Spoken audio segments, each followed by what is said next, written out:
उनसे अनुरोध करते हैं कि वह डायस पर आकर अपनी बात रखें। माननीय प्रेम कुमार गेड़म साहब।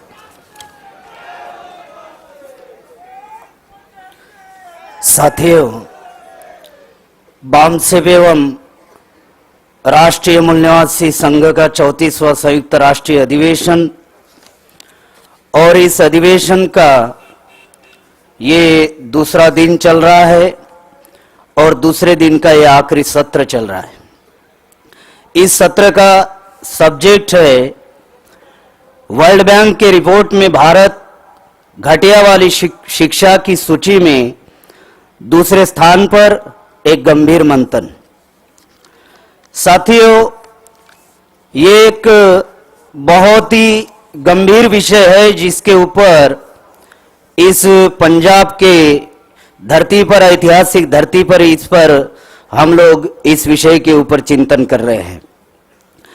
साथियों, 17 जून 2017 को मैं दिल्ली में था सेंट्रल ऑफिस में, और हमारे सेंट्रल ऑफिस में बहुत सारे पेपर आते हैं।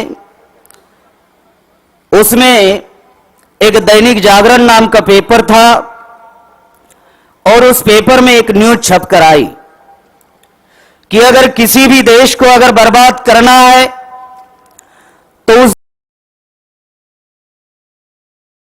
वजह से ब्राह्मणों का षड्यंत्र हमारे समाज को समझ में नहीं आ रहा है। साथियों, 26 जनवरी 1950 में संविधान लागू हुआ।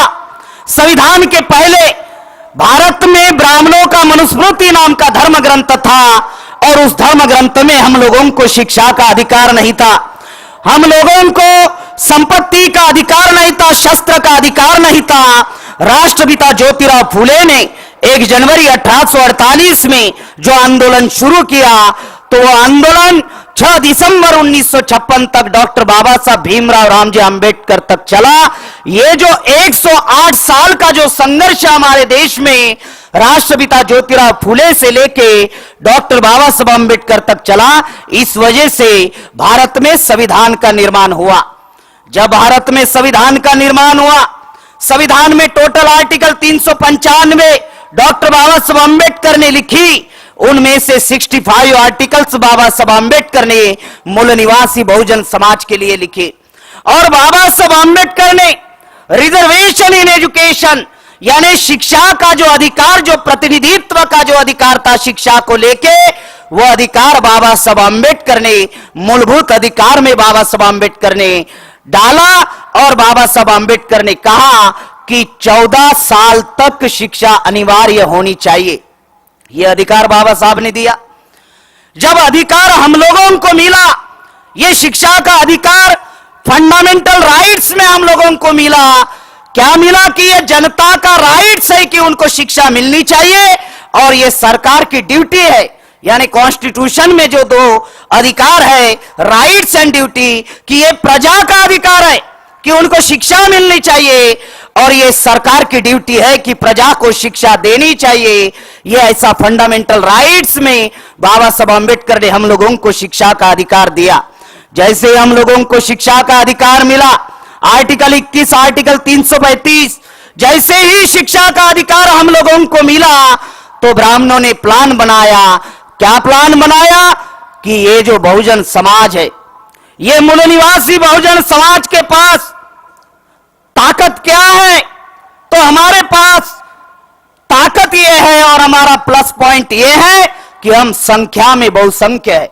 हम 85% लोग हैं और ब्राह्मण जो है संख्या में 3.5% है, वो अल्पसंख्य है। हमारी दूसरी ताकत यह है कि हम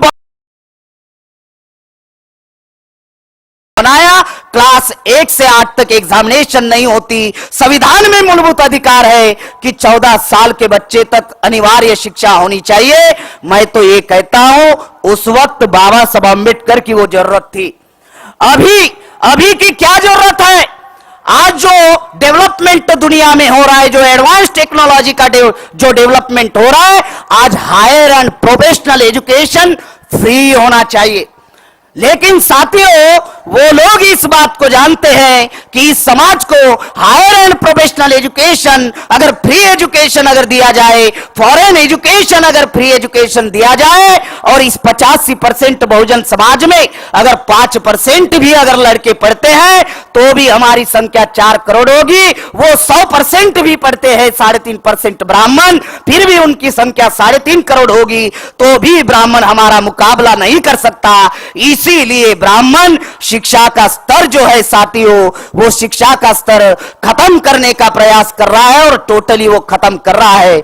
साथियों, आखिरी में मैं एक ही बात आप लोगों को बताने का प्रयास कर रहा हूं कि ये जो शिक्षा का अधिकार जो हम लोगों को मिला, ये संविधान की वजह से मिला। संविधान में जो अधिकार मिला, ये महापुरुषों के आंदोलन की वजह से मिला।